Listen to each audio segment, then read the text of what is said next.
반갑습니다. 구대성입니다. 굿모닝입니다. 굿모닝. 오늘부터 날씨가 되게 쌀쌀해졌네요. 오늘 또 여지없이 86회 전산세무 1급 11번부터 문제풀이 하도록 하겠습니다. 일단 실행시키고, 자, 다음 중 소득세법상 특별세액 공제에 대한 설명으로 틀린 것은, 야, 아침이다 보니 확실히 목소리가 잠기네요.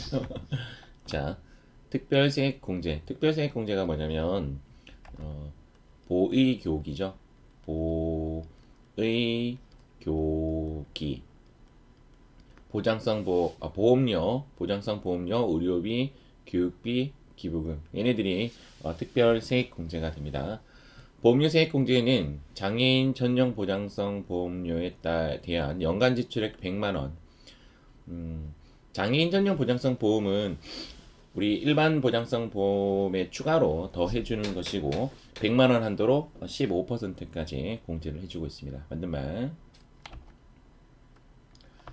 근로소득이 있는 거주자의 경우에는 항목별 특별세액공제, 항목별 특별소득공제, 월세액 신청을 하지 않은 경우에는 연 12만 원의 표준세액공제를 적용한다. 틀렸습니다. 정의하면 세 가지죠. 사업자, 일반적인 사업자랑, 자, 두 번째는 성실 사업자, 자, 세 번째는 근로자. 이런 경우에 사업자는 7만 원, 성실 사업자는 12만 원, 근로소득자는 13만 원을 세액 공제를 합니다. 물론 이것을 할래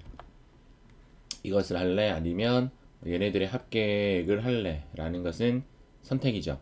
유리한 쪽으로 선택을 하시면 되는데, 사업자 같은 경우에는 특별세액공제, 특별소득공제, 월세세액공제를 안 해주기 때문에 무조건 7만 원을 공제받는 쪽으로 가는 거고, 이에 반해서 근로소득자는 얘를 다 적용해 주기 때문에 선택을 하셔야 된다. 이렇게 보시면 됩니다. 정답은 2번. 다른 걸 읽어볼게요. 국내 소재 의료기관에 지급한 의료비에 한해서만, 이런 말 나오면 좀 찝찝하긴 찝찝한데, 외국에서 허용되고 있는 거는, 즉 국내에 있는 내용에 대해서 세액 공제를 해주겠다는 건데, 맞는 말이에요. 일단 맞는 말인데, 그러면 이제 해외에서 허용되고 있는 것이 무엇인가? 국외, 즉 국외에서 허용되고 있는 것은 교육비밖에 안 돼요. 교육비, 하버드 대학교에 입학하였다, 뭐 그런 것들만 되고, 교육비만 되는데, 이에 반해서 어학연수 등은 또 안 돼요. 어학연수는 국외 학원에 다닌다고 보는 거죠. 그래서 국외에 해당되는 것은 교육비밖에 되지 않는다. 그럼 예를 들어서 이제 의료비뿐만 아니라 또 뭐 있죠? 뭐 어쨌든 간에 해외 신용카드 사용해, 뭐 이런 거 안 된다 이 말이죠. 자, 4번. 초등학교 교복 구입비는 교육비 세액공제 대상이 아니다. 교복 구입비는 중하고 고만 됩니다. 중하고 고등학교. 유치원과 초등학교는 안 돼요. 유치원 안 되고 초등학생 안 되고, 대학생은 당연히 없는 거죠. 정답은 2번이 정답이 되겠습니다. 자, 12번 문제 가보겠습니다. 자, 다음 중 부가세법상 공제되는 매입세 항목은 어느 것인가? 사업과 직접 관련 없는, 공제 안 됩니다. 당연한 거고. 운수업을 영위하는 사업자가, 자, 운수업이 주 목적이고 영업용으로 사용하는 자동차 취득 관련 매입세액은 매입세액 공제를 해주죠. 네, 해줍니다. 정답은 2번이 정답이 되겠네요. 3번. 공장 부지용 토지의 취득에 관련된 거는 불공이죠. 얘도 안 되고. 4번. 거래처 선물 접대비죠. 이런 거 안 됩니다. 아주 쉬운 문제가 나왔네요. 정답은 2번입니다.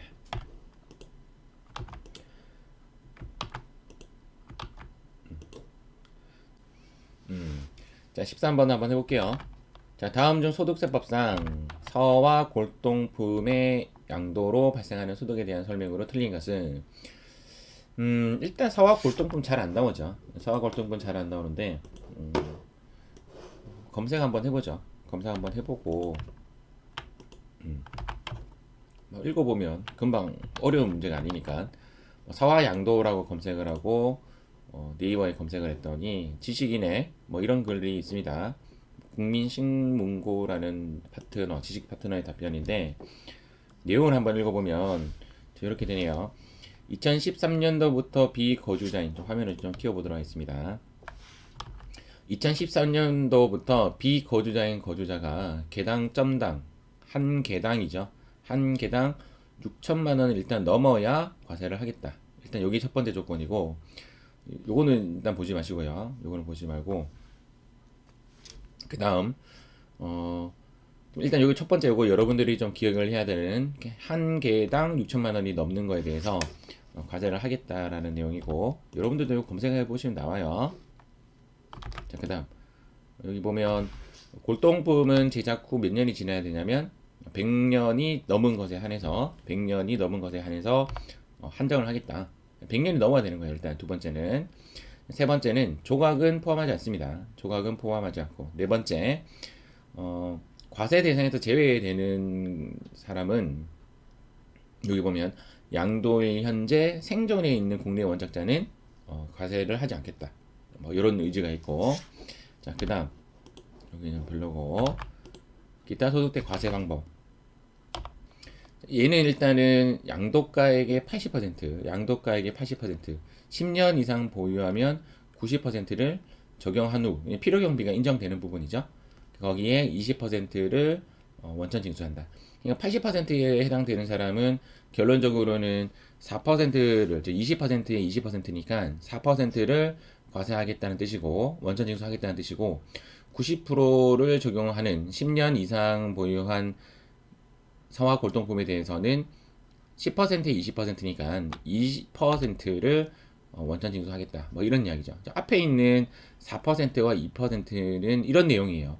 그런데 우리가 학습하는 목적상 4% 20%로 외우시면 안 돼요. 얘는 이렇게 외우는 게 아니라 그냥 서화 골동품에 대해서는 80% 원천 징수를 하고 80%를 필요경비 인정해주고 10년 이상 보유한 자산에 대해서는 90%를 원천 징수한다. 필요경비를 인정한다. 이렇게 보고 접근하도록 하겠습니다. 이렇게 하고, 자, 13번 문제 다시 볼게요. 13번.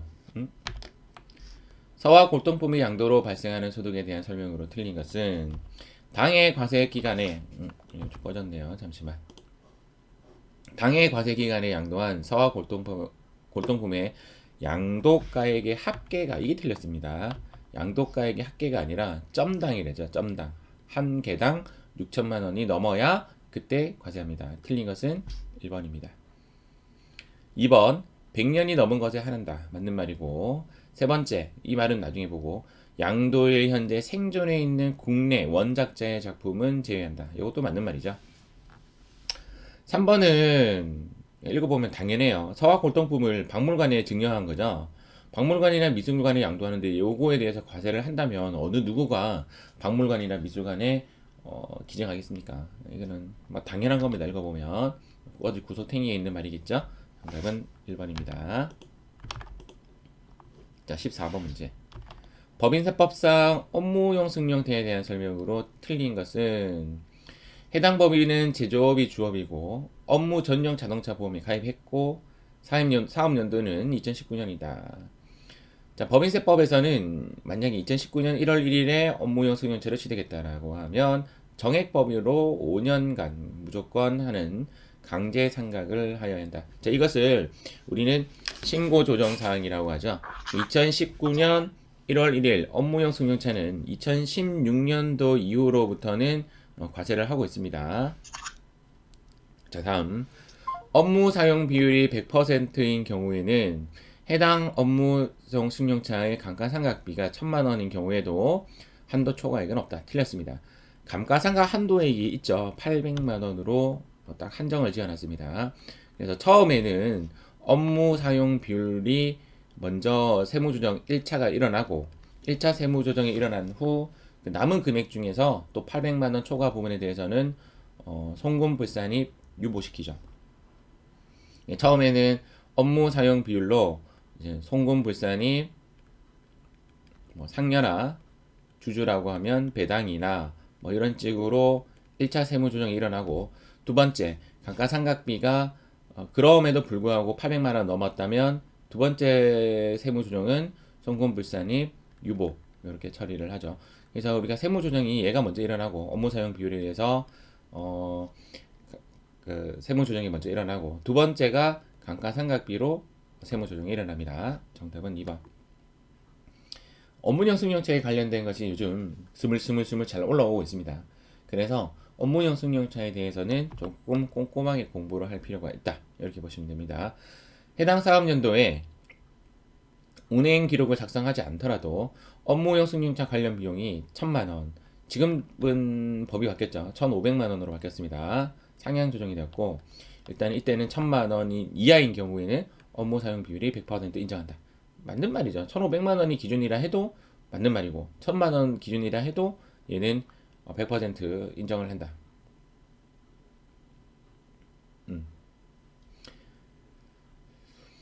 음.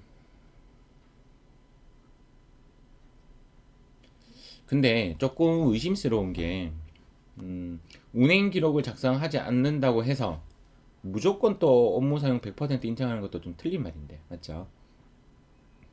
왜냐면 운행 기록을 작성하지 않고, 물론 이제 세법상으로는 운행 기록을 작성하지 않았기 때문에 인정하는 게 맞는데, 개인적 용도로 사용했다고 내가 굳이 밝히면 그거는 송금 불산입 처리하는 게 맞을 건데, 맞죠? 이건 약간 문구에 아쉬움이 조금 있는 문제입니다. 확실하게 답이 2번이니까 2번 맞죠? 3번은 조금 아쉬운 말입니다. 인정해주겠다, 이제 그런 의지가 있는 것 같습니다. 근데 만약에 내가 스스로 내가 여기를 업무를 위하여 사용하지 않았다고 밝히면 그에 대해서는 송금 불산입 처리하는 게 맞겠죠. 그러니까 뭐 예를 들어서 내가 스스로 차를 고치는데 개인적인 용도로 고쳤다. 뭐 그런 것들은 안 하는 게 맞겠죠, 사실은. 자, 4번. 해당 사업연도에 업무용 승용차를 처분해서 1,000만 원 이상의 처분 손실이 발생되면 처분 손실도 한도가 800만 원입니다. 그렇다 보니까 200만 원은 해당 사업연도에 송금에 산입하지 아니하고 2월에서 송금에 산입한다. 맞는 말이죠. 14번은 조금 찝찝하지만 확실하게 답이 2번이죠. 2번이 답이 맞습니다. 자, 15번 문제 풀어보도록 하겠습니다.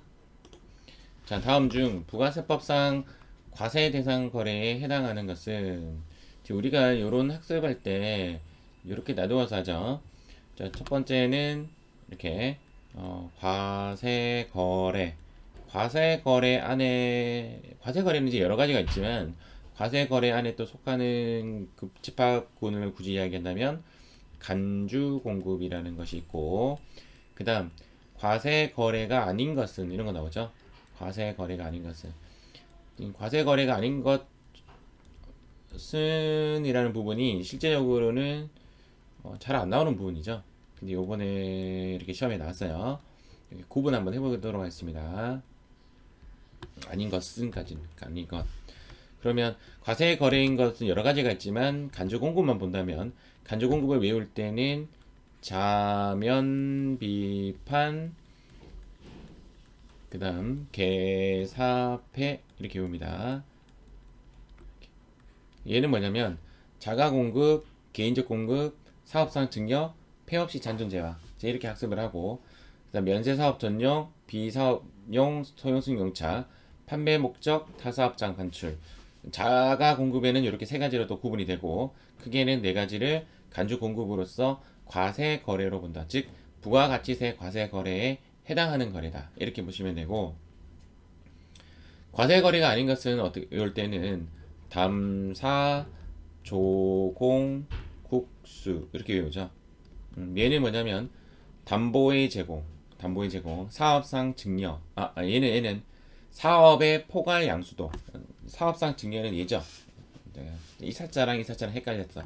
얘는 이제 접대비를 의미하는 거고, 매출하는 접대비를 의미하는 거고, 얘는 사업의 포괄 양수도. 얘는 조세의 물납. 조세의 물납은 원래 허용되고 있지 않지만 이제 어쩔 수 없이 조세를 물납해야 되는 경우가 있죠. 지금 일본에 그런 사례가 있는데, 조세를 원래는 이제 물납을 허용하고 있지 않지만 어쩔 수 없이 물납을 해야 되는 경우에는 그때는 부가세를 과세하지 않겠다. 얘는 강제라는 말이 붙어야 돼요. 강제 공매 및 경매. 얘는 국외 반출 원재료. 얘는 수용 절차에 따른 얘도 마찬가지로 어떠한 법에 따른 강제 수용을 이야기하는 겁니다. 수용. 그래서 담사조공국수. 저는 외울 때 담에 사조 콩국수 이렇게 외웠습니다. 담에 사조 콩국수. 좀 유치합니다. 담에 사조 콩국수. 담사조공국수. 자, 이런 걸 보고 문제 한번 풀어보도록 하겠습니다. 1. 사업자가 사업용 자산을 땡땡땡땡땡에 의해서 물납하는 경우. 얘가 지금 이제 조세의 물납을 이야기하는 거죠. 여기 이 부분 조세의 물납. 자, 경매 수용 현물 출자에 따른 그 밖의 계약상 법률상 원인에 따라 재화를 인도하거나 양도하는 경우. 강제라는 말도 붙지 않고 강제라는 말도 붙지 않고 이제 뭐 수용 절차에 따른 수용이라고 이야기하지 않고 현물 출자. 현물 출자는 또 과세 거래가 되죠. 그래서 얘네들은 과세 거래가 아닌 것이 아니라 여기에 있는 과세 거래에 해당해요. 간주 공급도 아니고 그냥 과세 거래에 부가세법 시행령에 보시면 몇 조에 나옵니다. 경매 수용 현물 출자에 따른 그 밖의 계약상 또는 법률상 원인에 따라 재화를 인도하거나 양도하는 경우를 과세 대상이라고 한다. 얘는 이제 2번에 답이 되는 거죠. 3번 민사집행법 뭔가 강제적인 것이 들어가죠. 강제에 의해서 이렇게 해석하시면 됩니다. 이런 강제에 의해서 경매 얘가 이제 여기 들어갑니다. 강제 경매 및 공매는 강제 공매 및 경매는 과세 거래가 아닙니다. 4번 질권 저당권 양도 담보죠. 담보가 여기 있죠. 담보의 제공에 대해서는 그에 대해서는 과세 대상 거래가 아닙니다. 아침이다 보니 좀 목소리가 좀 잠겼었는데 중간에 전화가 와서 끊었다가 머리 약간 뭐 바르고 다시 왔어요. 일단은 오늘 또 수고했습니다. 매일 조금씩 여러분들을 찾아뵙도록 하겠습니다. 수고하셨습니다.